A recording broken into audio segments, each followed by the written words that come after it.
So I'm going to go ahead and get started. And of course, if you've been a familiar face with Tobacco Free Tuesdays, you know we do our opening poll just to find out how much you do know out there.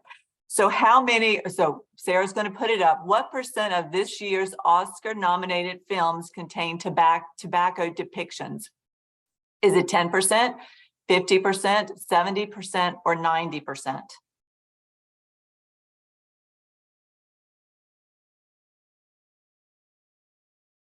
So pick which one. If you have been out there watching, you may already know the answer to this.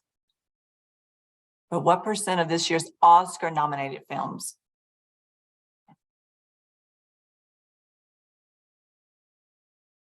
Okay, and now Sarah will put you were correct. Okay, 70%, 54% of you said 70%, and that's true. Kind of astonishing, but very true. Nearly 2/3 of all of this year's Oscar-nominated feature films contain tobacco imagery, including The Glass Onion, A Knives Out Mystery, and also Elvis. And another thing too, 7 out of the 10 films nominated for Best Picture at the 2023 Oscars also included tobacco. So I think as we're, watching more and more and seeing more tobacco on televisions, we're kind of reminiscent of how it used to be a while ago and how it's kind of increasing. The number of Oscar-nominated films that contain tobacco imagery increased from last year, underscoring a troubling trend. It's that reinsurgence of tobacco in movies and television. And we have Truth here today to really talk through that with us, how we can maybe in the communities to help and can help, what Truth is doing, maybe what some of the media companies are doing with this topic. So I'm going to go ahead and introduce our speakers, Jessica and Sarah, and thank you again for joining us. Truth does amazing work, and if you're not already familiar with Truth, I think this webinar will help you know some of the things they're doing, but definitely go online with Truth Initiative and find out what they're doing. They're doing amazing work with tobacco control. So we have Jessica Rath. She's the vice president at Truth Initiative. As a behavioral health scientist, she is responsible for leading the formative research and impact evaluation for the Truth campaign. She also directs the Tobacco Free Screens initiative with the goal of eliminating tobacco imagery on the screens of youth-appealing programs. Dr. Rath has published nearly 100 peer-reviewed articles focused on Truth's campaign's effects, the predictors of health behavior, patterns of tobacco use over time in young people, and tobacco imagery on screens. Dr. Rath holds adjunct faculty positions at Johns Hopkins University and the University of Maryland. So welcome, Jessica. And we also have Sarah Shank here. She is the managing director of communication and has been with Truth Initiative since 2009, when she came on board to support the consumer launch of Become EX. And I'm sure you all, if you're familiar, you remember that campaign or do still remember it. Shank's efforts have been an integral part of many Truth Awards and recognitions, including the 2015 Arts, Entertainment, Sports, and Media Campaign of the Year and the 2015 Nonprofit Campaign of the Year by PR Week. In 2018, Shank accepted the Gold Stevie Award for Communications Professional of the Year from the American Business Awards. So tremendous expertise out there in this field. And Sarah, of course, is also an avid CrossFitter and spends her weekends adventuring outdoors. So this is a perfect time of year for you. So I am going to turn it over, Jessica, to you and Sarah, and we again thank you for being here.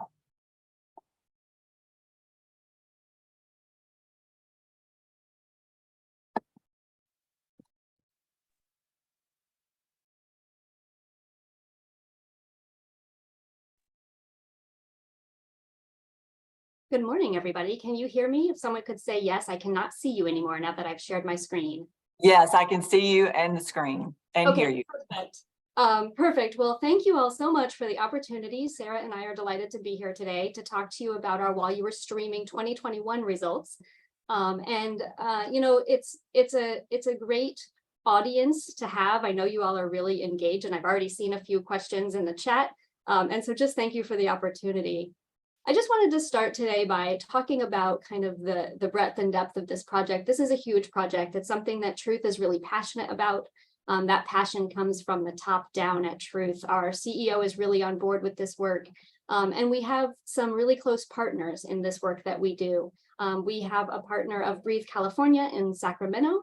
Breathe California does all of the coding for us, and we'll learn more about that during the presentation. Our partner NORC at the University of Chicago, they do our movies work with us.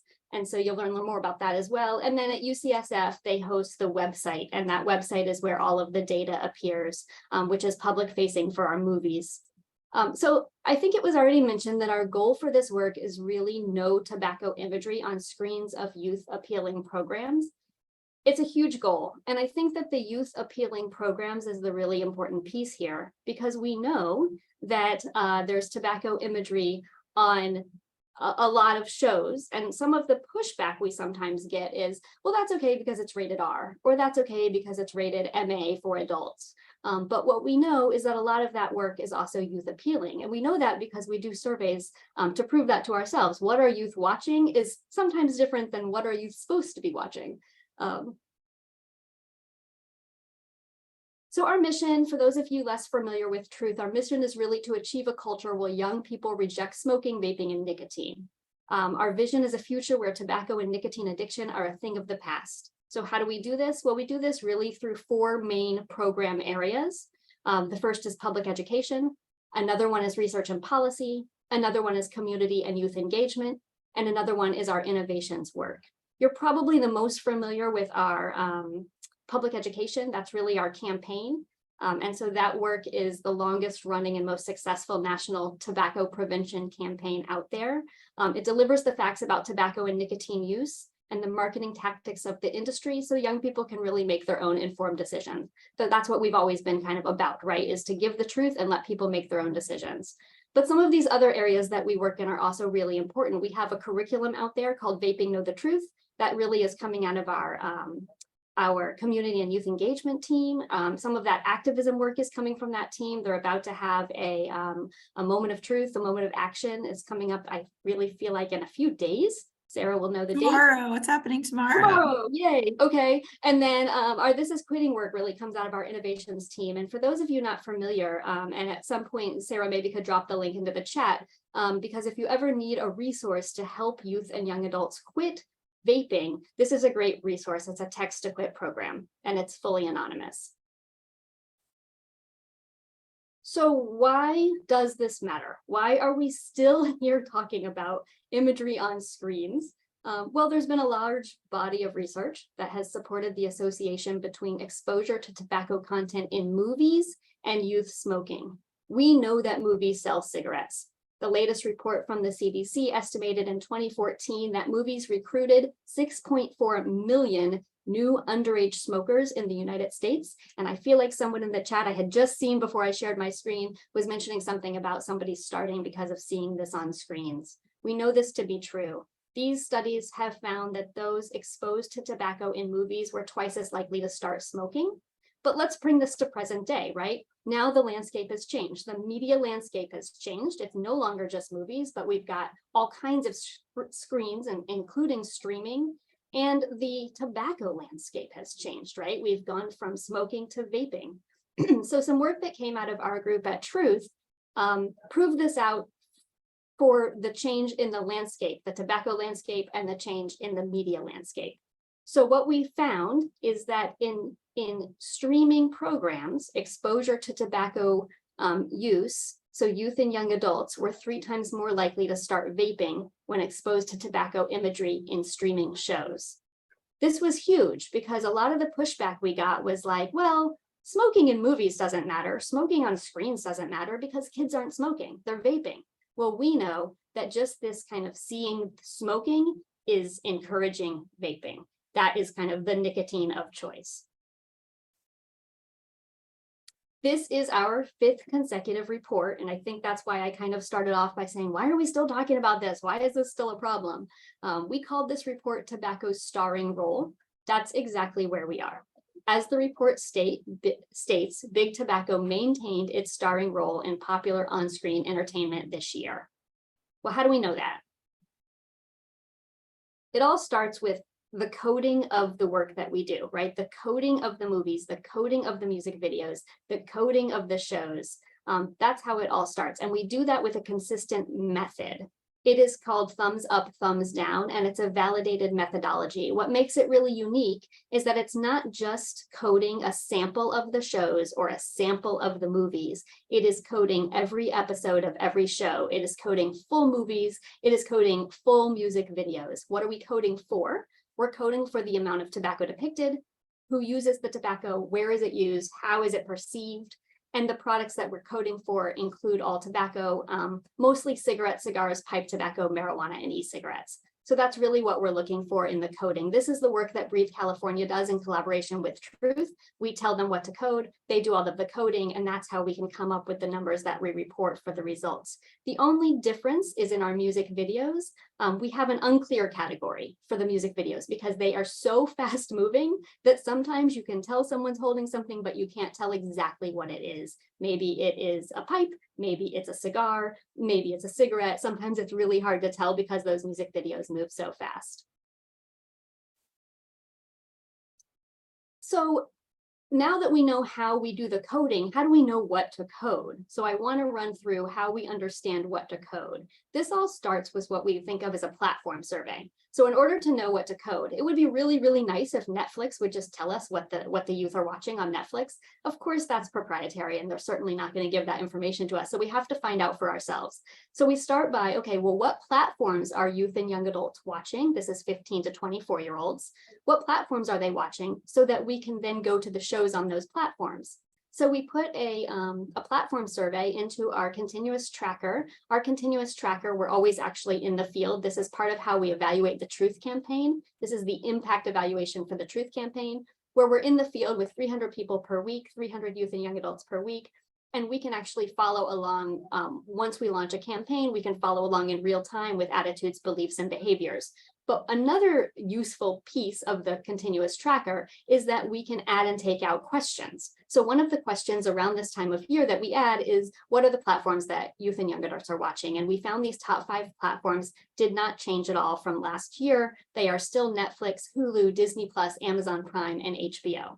Okay, so now that we know what platforms kids are watching, we need to know what they're watching on those platforms. So we do another survey. This is a separate survey that we do with, in this case, about 3,000 young people, ages 15 to 24. We put every show that had a 2021 season in English into a survey. It was 361 shows, and we asked youth whether or not they had been watching these shows. That was how we got to the top 15 most watched shows. That was by viewership. We had to have such a big sample because, of course, we're not going to give every 361 shows to each kid, right? We wanted to make sure we had a representative sample of each show per kid. So again, inspired by COVID couch sitting, I should say, we included a binge watching question. We asked our 15 to 24-year-olds what shows they binged watched in the past year, and only those shows with new seasons in 2021 were included. This allowed us to get at shows that might have come on to a different platform that got super popular, but weren't in one of those top 5 platforms. We just didn't want to miss anything. And we know that binging is a big thing and got bigger and bigger with COVID. However, people aren't just binge watching shows that are from this year, right? Nothing is static. So people are watching shows this year that might have come out in other years. So we took all 47 shows that we knew to have tobacco content in the work that we've been doing from 2018 to 2021, and we asked people if they were watching those shows, but this year. This brings us to our results now that we kind of have our methodology. I wanted to be really specific on this call with the methodology because I know I'm talking to a tobacco control community, and I just want you to really understand what we are talking about when we say 60% of 15 to 24-year-olds' favorite shows featured images of tobacco. So that was 60% of the streaming shows, right? And remember how we got to that top 15 featured images of tobaccos. I think really concerning is that 3 of 9 of those shows are animated. And we know that animation is really geared at a youth audience.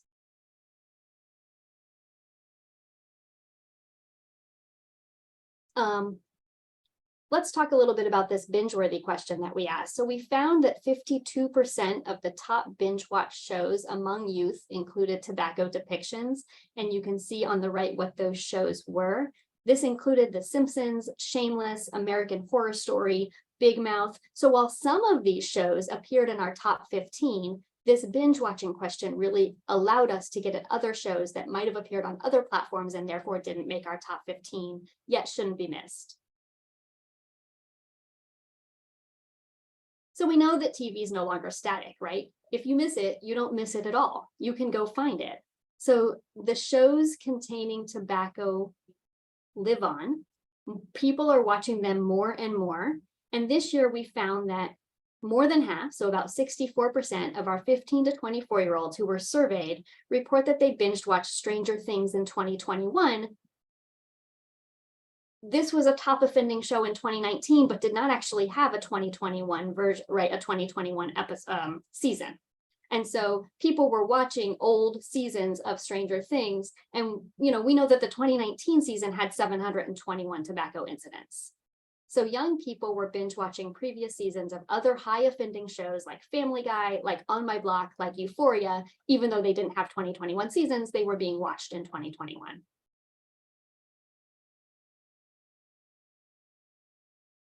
Let's talk a little bit about, and I can't think of a better way to say this, but like, who's to blame, right? What is the problem here? Who do we blame? How do we fix it? So this year, Shameless made Showtime the streaming platform with the most tobacco imagery. They took this #1 slot away from Netflix, who had held the #1 slot in the previous year. And Netflix then went to the #2 slot. Popular youth appealing shows like Big Mouth and TV-14 rated shows On My Block continued to include tobacco imagery this year. And so this is just a look at the networks. And we put the networks up here because the networks are the ones that are playing the shows. However, it's really complicated.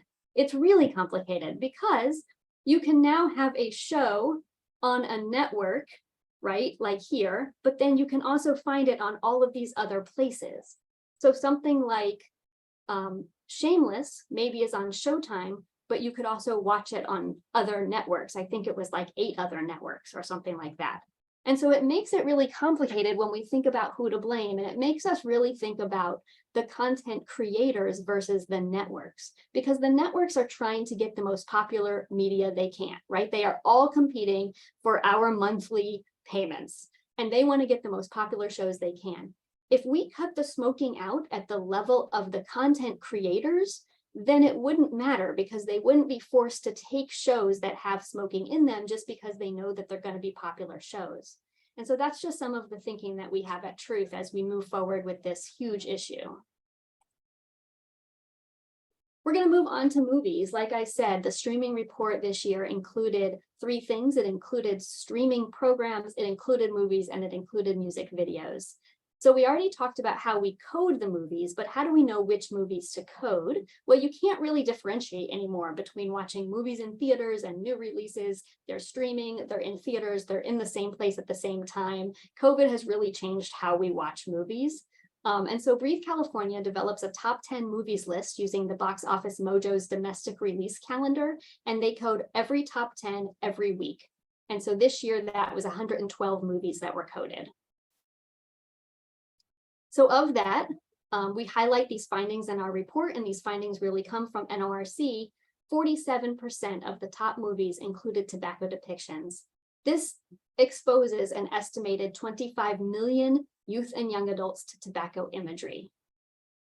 17 of the youth-rated films contained tobacco, and there was a PG-13 movie, The Marksman, that contained 313 tobacco incidents and still had a PG-13 rating. But like I said before, not that the ratings are super important, because we don't want that to be a cop-out for the movies, right? We don't want them to smack an R rating on there and think that no kids are going to be watching it, because of course they're going to be watching it.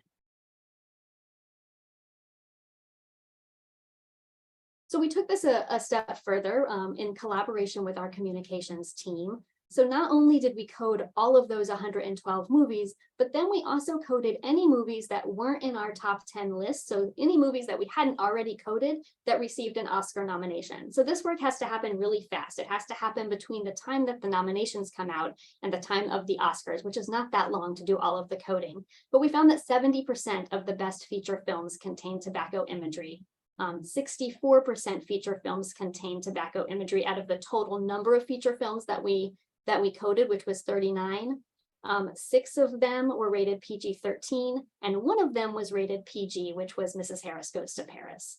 This is really like the movie's kind of biggest night. This is where, you know, all of the stars come out and they make a big fuss over all of the movies. And we are here to say that that's great, and we think people should be watching movies, but we really need to get to the imagery out of them. That youth and young adults are watching them, and we know from the first slide that this is causing, you know, movies and smoking causes smoking, and we also know that streaming and smoking can make people more likely to vape. And finally, we talked about coding music videos. The only nuance here is that we had this kind of other category because they move so fast. So how did we know which music videos to code?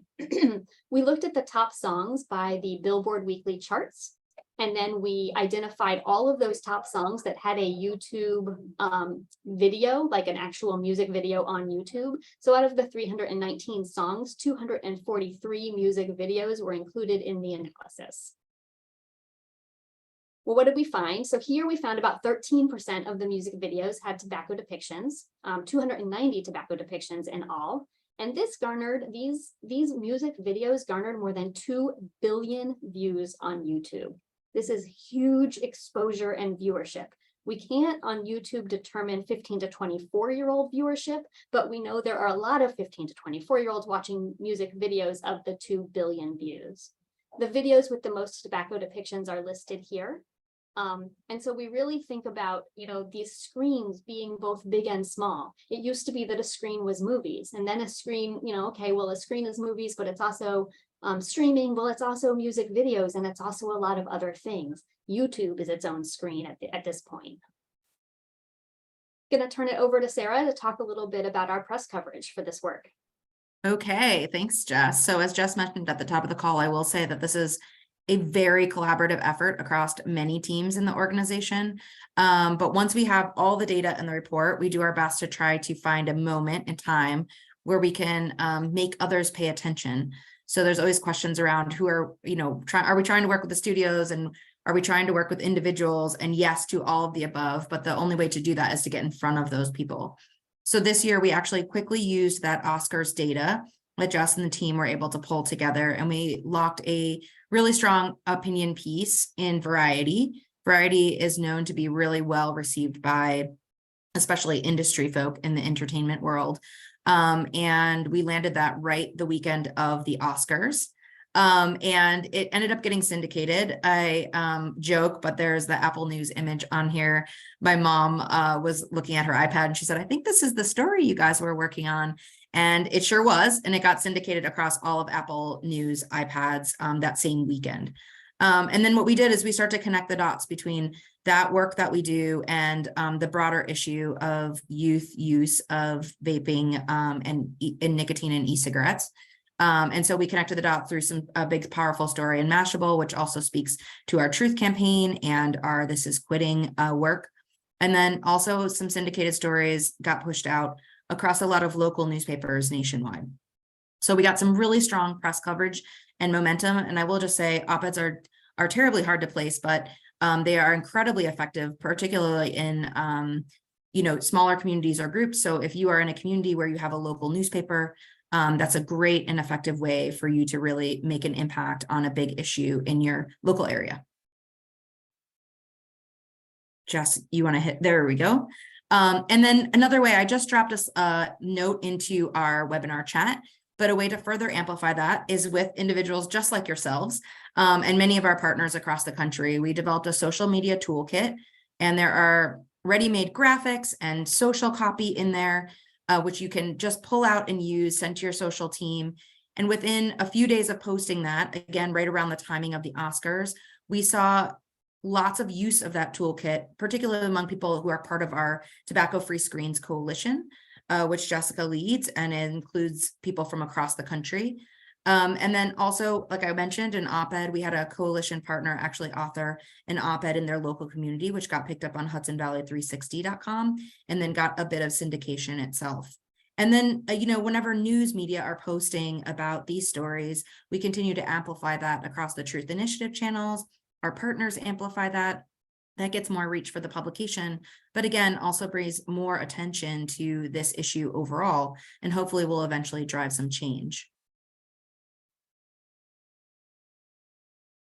Here's just a little smattering of some of the graphics available. Hard push for the toolkit. Feel free to use it. We'd love for you to engage with it. They're all reels. It's all pre-produced for you. So it makes it really easy to pull that stuff out. And then we'll be eyes on our social media. So if you do use it, please tag us, because we love to reshare and get other groups engaged in this work too. And then I'm not sure if any of you have tuned in before, but we run a discussion series at Truth Initiative called the Truth Initiative Impact Series. And we try hard to bring together senior experts from across different fields to talk about topics like this one that are really important, but also have big reach in terms of making big waves and change around our issue of tobacco overall.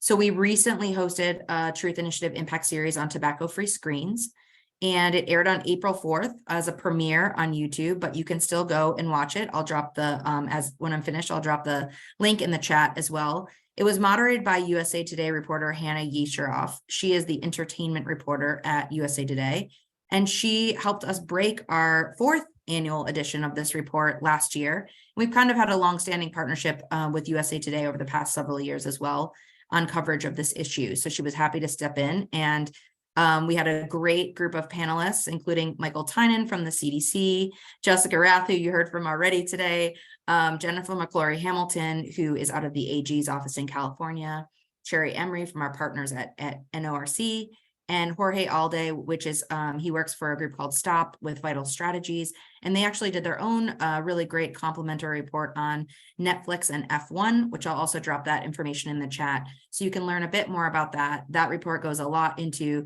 not necessarily the image of the tobacco product on screen, but a separate tangential and just as important issue of tobacco company branding being used on cars, particularly in the very popular Drive to Survive series that has recently been airing on Netflix. And it's kind of a way that they've been really increasing viewership of F1 overall. And then there's a lot of tobacco branding in those events, which are now starting to happen in the United States as well as internationally. So I'll drop that in the chat. You can read about it. It's fascinating work as well.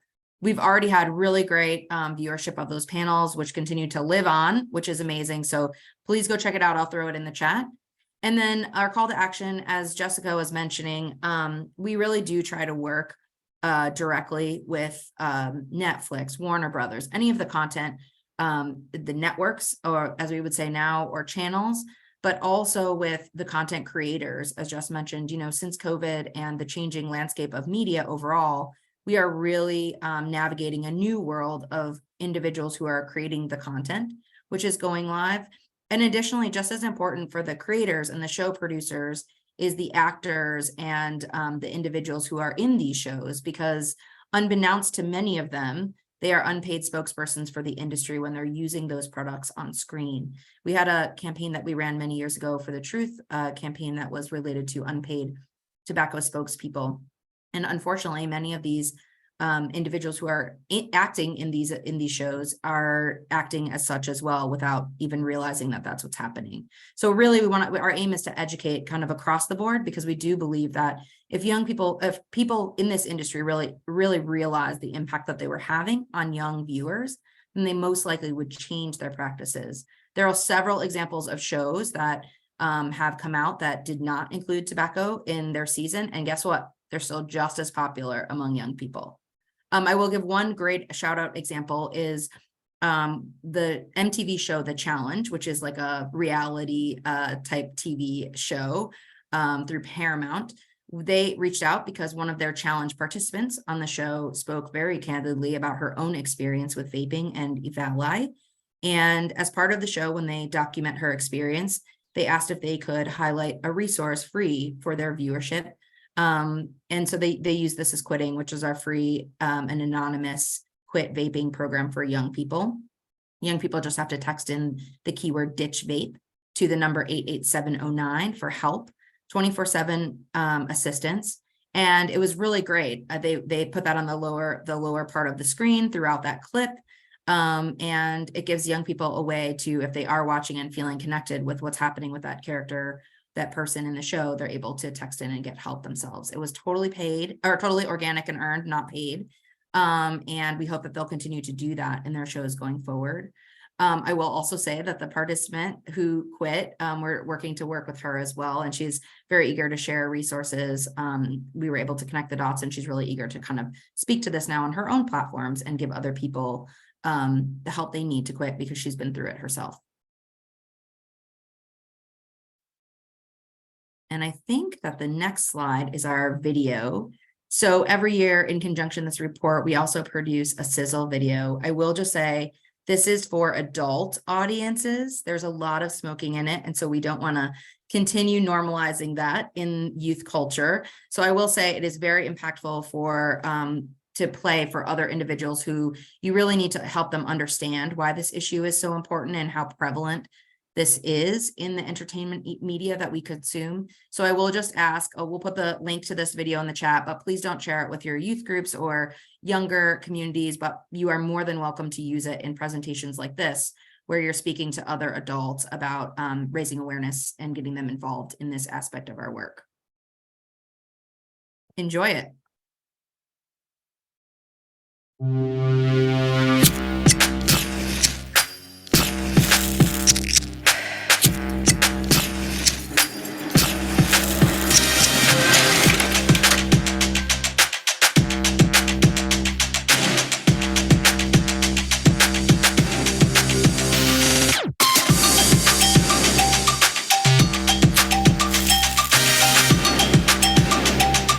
I also would like to see where this is going.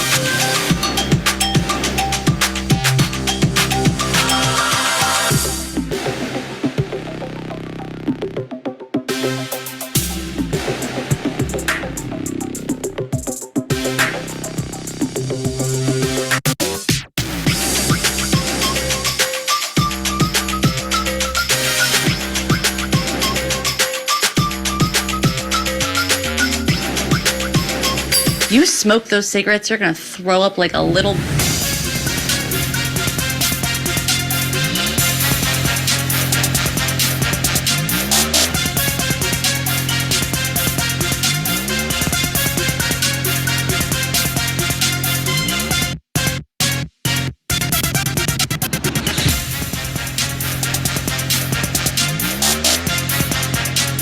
You're all complicit.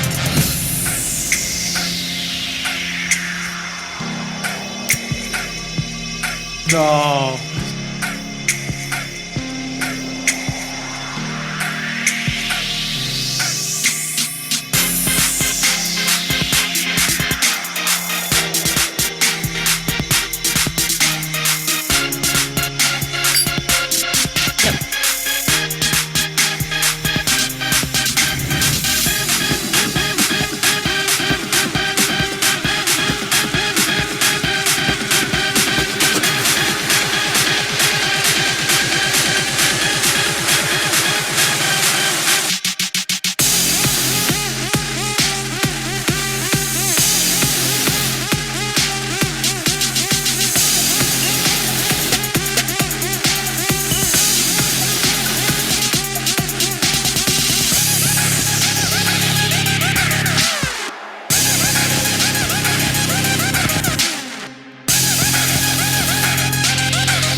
And with that, we'll say thank you so much. The power is truly when we work with folks like you all on this call. Jessica and I are happy to take questions, but I'm going to turn it over to Nicole, because I think Nicole is going to help us moderate that. And I'll throw some links in the chat now for everybody.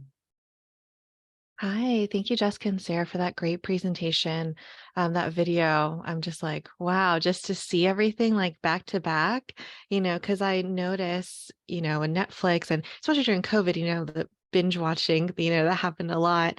And all the new movies, I have started to see vaping, because I always kind of seen smoking, kind of noticed it. But I remember there's one new movie and I just remember seeing someone start vaping in the movie and I was like, wow, that's something new that I didn't like see before. And it just like really caught me off guard. I think it's because, I work in this field, I notice it. And then to see kind of how Jessica broke down the methodology of that report, I'm like, oh wow, yeah. And you kind of think back to all the different shows and movies and whatnot.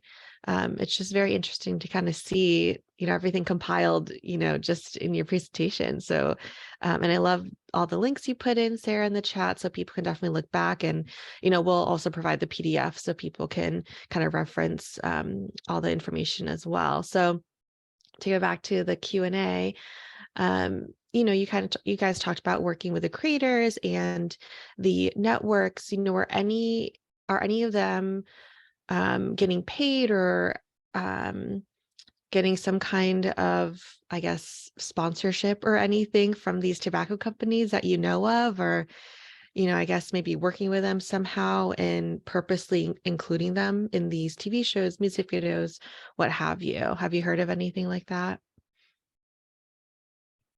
It's a great question. So I guess here's one way we can answer it. So there's not real evidence that they're being paid, right? We can make all the assumptions we want, but we really don't have like real evidence of it. We know that the paid tobacco placement in movies and in TV were prohibited in the Master Settlement Agreement. However, Big Tobacco does continue to use the industry entertainment industry and actors and singers and celebrity as free spokespeople for their products. And so who knows, right? Like we don't have that information. We do know, like Sarah mentioned earlier, that they are paying to promote their products on cars, right? Like in this F1 report, in the F1 series, and that is on Netflix. And so we know that that's happening. We don't know what else is happening behind the scenes. Sarah, do you have anything to add?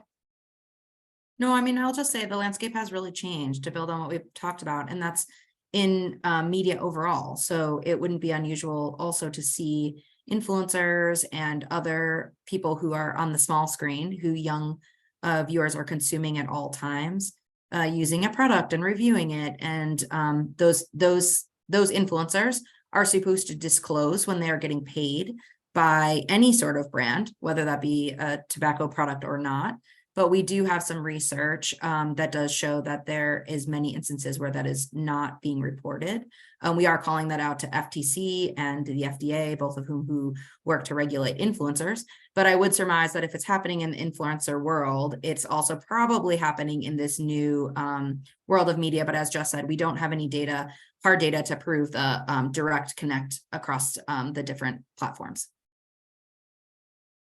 Yeah, it's interesting you guys, talk about the Master Settlement Agreement and banning that sponsorship, because it kind of takes you back to, was it like the 80s when Big Tobacco come into, Black communities, and they would have those concert series, and they would promote all of their, products and give them for free. And, that's a whole menthol topic we can talk about as well. And then I remember, I think Truth did have a webinar about it, and they talked about music videos and how, you would see like Swisher Sweets and like a Cardi B music video, and, it kind of ties everything together where Big Tobacco is kind of replaying, what they've done in the past to the new generation, And Sarah talked about the different, the landscape's always changing. And someone in the Q&A asked about video games. You talk about music videos, and even Sarah talked about, sponsors getting a project and reviewing it on YouTube, and people, they have the streaming service Twitch where they play video games as well, or, they have it recorded on YouTube. So are video games also included in this project, or is that a whole different thing? This is a great question. And I could answer it for a long time, but I'm going to try and keep it short. So this is really video games are really interesting. This is something that at Truth we dive into. We have dived into this before. But what's interesting about video games is the literature is not solid on whether tobacco imagery in video games has the same effect on use patterns or uptake or quitting that it does on other platforms or on other movies, streaming, etc. Just like we know from the literature that violence in video games does not cause violent children, we wonder if there is something about video games that youth know that they're video games. They know they're fake, right? There's something about youth kind of knowing that they are playing video games to go into kind of another escape land. And so we haven't, I guess all of that is to say, we have not put a tremendous resource and effort around coding video games for that reason, because we're not sure that link is there. It might be, and that's really where we should be putting our efforts. And so I will say that that is something we're thinking about, but we're thinking about it more in the metaverse. Right, so like the metaverse is kind of this new video game-esque thing where the metaverse could end up having pro-tobacco advertising in it. And do we need the counter messaging in the metaverse, just like we need the counter messaging in the real world? And part of me can't even believe I'm saying these words because it sounds like I'm crazy, right? But that's kind of where we are with video games. Jim Frasher does a lot of this work with video games. So it's definitely worth looking into some of what he has published. But this is a place where we've really been struggling to figure out what to do because we just aren't sure that that link is there. And that's probably what we should do, right? We should prove that out. And I would love to do that. It's as you can imagine, right? It takes years and years to do so. And that's something that is really on our radar. So great question. And I will say too, if anyone wants to dive into the stop report, they talk a lot about the extensions that go beyond just what's happening on Netflix, right? Through platforms like Twitch. So all of the drivers who drive for F1 also have their own Twitch channels, and they drive on the Twitch channels, which young people definitely consume and watch. So any of their sponsorships that you see lovely on their dashboard in the F1 series, you also will see on their Twitch dashboards. So, and there, if you just Google search like the debate about this with some of the drivers, it's been very interesting to read and follow different sponsored cars and kind of what's happening in that space. But they do go into a little bit about how that's carrying across from that series explicitly. I will say on the Truth side, we also have done some work on Twitch. So we've done some counter marketing, right, in that space where we've worked with young people to, do a fun Twitch game where we're like messing with cats when we had a Catmageddon ad out in the market. So it's definitely a space that we've played in a little bit, but as Jess mentioned, there's still so much to be done. And obviously so many new spaces coming online on screens, all with their own unique twist, impact, and way in which they're best used or being used by young people. Yeah, thanks, Sarah. The landscape has made this harder than ever. And I think the Twitch example is a really good one because what we wonder is it the players, the famous players that the youth are watching these people play video games, right, live, and they're using tobacco? That is probably the tobacco on screens piece that's damaging, not necessarily the tobacco in the video games itself. But again, need to prove it all out. Yeah. And we have had a few, I will say there's a bit of a trend now where young people are quitting live in different avenues, and that is amazing. And we should very much applaud that because that is some bravery at its finest, that young people are stepping forward and bearing their soul on these networks. But I will say that we have worked with some gamers who have quit on Twitch live and talked about it very much so to their audiences. We also have seen young people quitting live on their TikTok, on their, Snapchat profiles, and they're gaining a following by actually quitting because people are very interested in watching them quit and also want help to do so themselves. So I will just say there's some really interesting behaviors happening on social media anecdotally that I watch from the comms perspective and try to jump on, because if we can start a trend like that, hopefully that is a huge counter message to what we're seeing in terms of other imagery. Yeah, thank you for that. Jessica, when you're talking, I was like, there's so many layers to these things. With YouTube videos and, it might be just as hard as, we talked about when you guys were looking at tobacco depictions in music videos, how it's so fast sometimes. I feel that's kind of the same way in like music videos and like live streams and vlogs and whatnot, because sometimes you just don't know. I think there was like a weatherman. There's someone who was carrying like a, when you're doing a presentation, they had a little clicker. I remember someone posted that and someone in the comments was like, oh, but you're carrying a vape. And they were like, no, it's just a clicker. So, you just don't know. And Sarah, you talked about, TikTok, YouTube, and Snapchat. Is that, or is there also like a way to code and to look at that? Or is that like a whole different kind of universe we're looking at? Is that in the report, or is that kind of something in the future you'll have to really kind of dive into and kind of figure out, what really is influencing youth? You want me to start, Sarah? Yeah. Sorry, it might be a multi-level answer. We just opened again. Pandora's box for Jessica on this call. This is a huge, huge problem, right? Because when we thought we had a handle on the small screen got big, right? Blew up, I should say. So yes, I think what we are the most careful about, well, we're very careful about a lot of things. What we are careful about, maybe not the most careful because we're careful about everything, is making sure, and I spent so much time on our methodology in the slides, we really care about getting that right. If we say that such and such % of tobacco imagery is on YouTube, among that 15 to 24-year-olds are watching, we want to make sure that's true.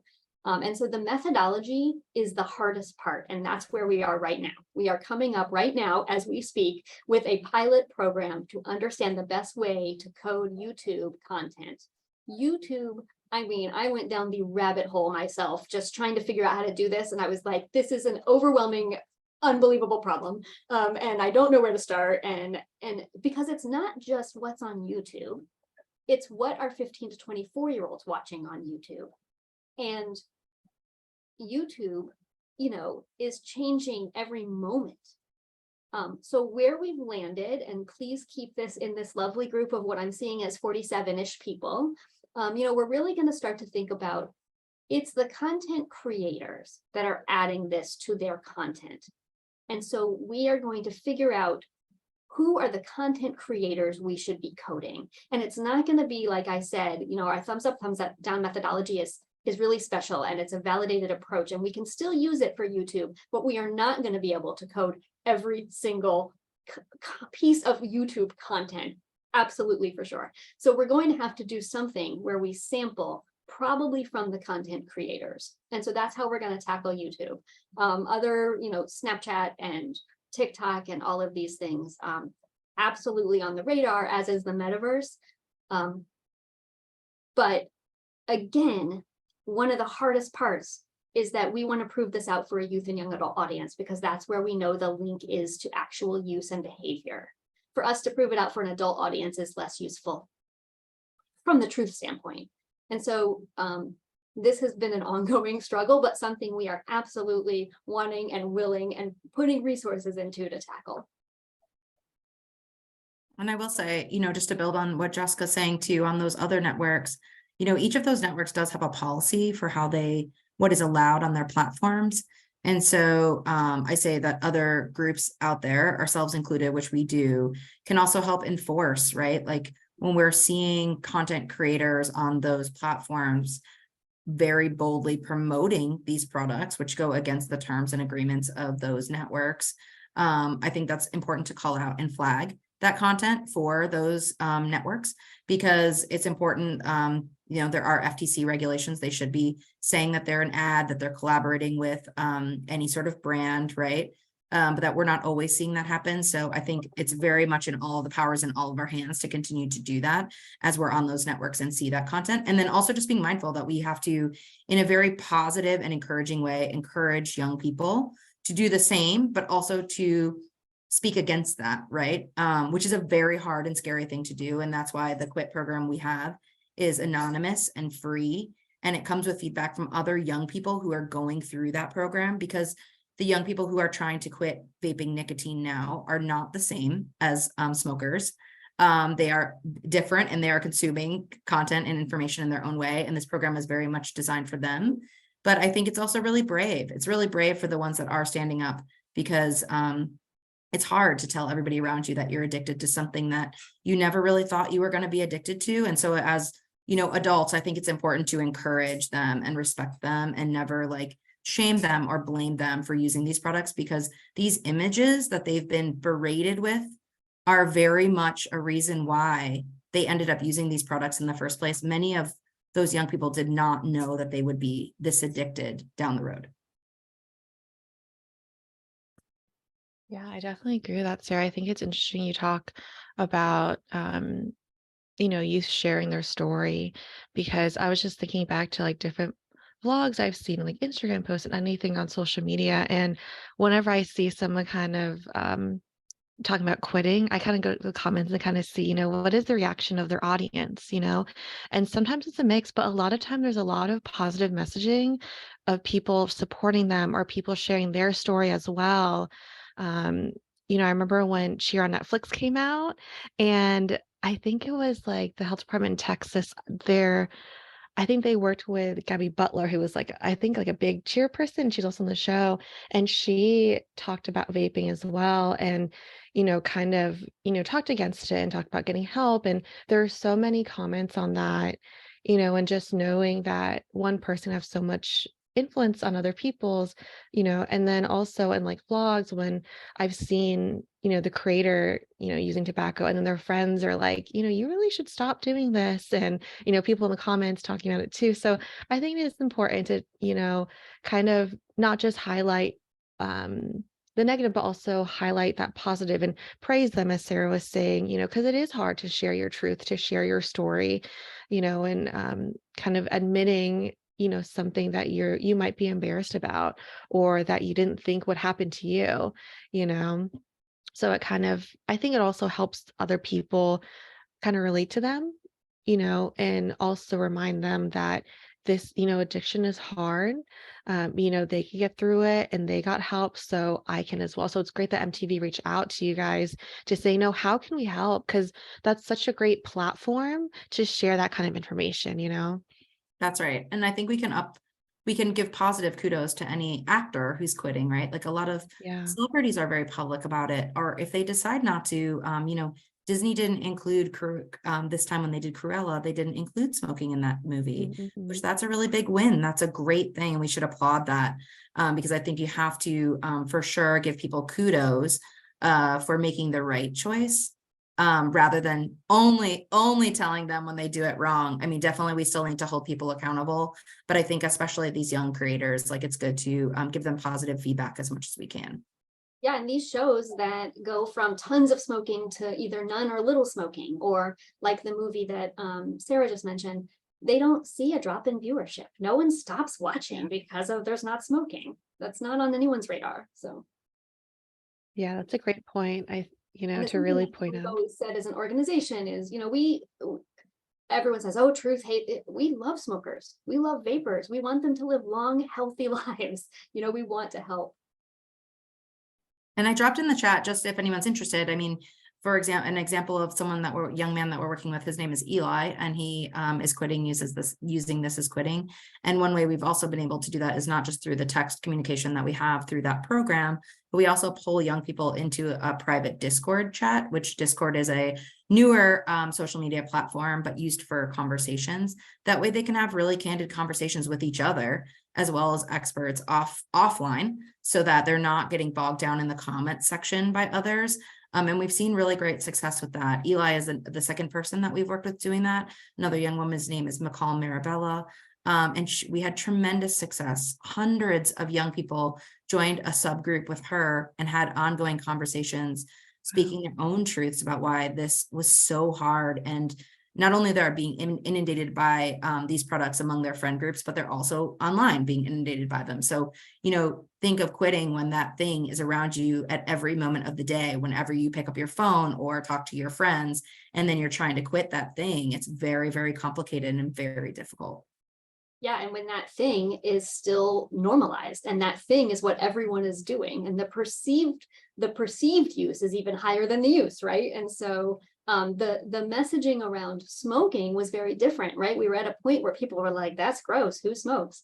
And then here comes vaping, and people just weren't ready for that message yet. So a young person is going to have such a hard time putting out their own truth when people aren't even ready to hear that message.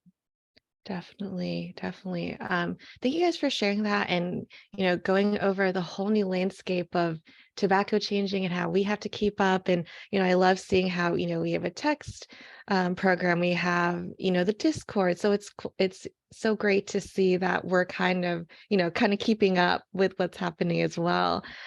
Thank you so much for this presentation. Unfortunately, our time is ending, so I'm going to switch it over to Gina to kind of wrap everything up. Again, thank you so much.